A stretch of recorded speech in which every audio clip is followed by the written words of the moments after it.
Amaqembu azosebenzisa umlenze wokuqala walomqhudelwano ukubheka ukuthi akuliphi izinga ngemuva kokuthatha ikhefu elide. At the moment, we don't have a realistic idea of where the team is, in terms of, our preparations. We can only know, probably when we play competitively. Njengoba amaqembu besekhefini isikhathi eside ngenxa yeAfrican, kuningi osekwenzekile njengokudayiswa kwabadlali. Under normal circumstances, when you are a coach and you have a certain knowledge, do you know, will it fit?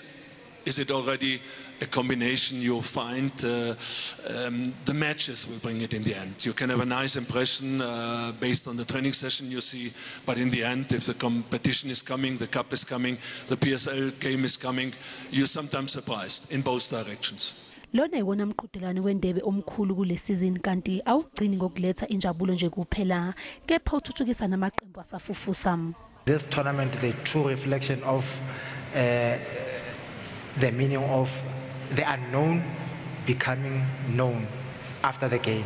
Imidlalo yokuqala lomqhudelwano izobanjwa ngoLwesihlanu.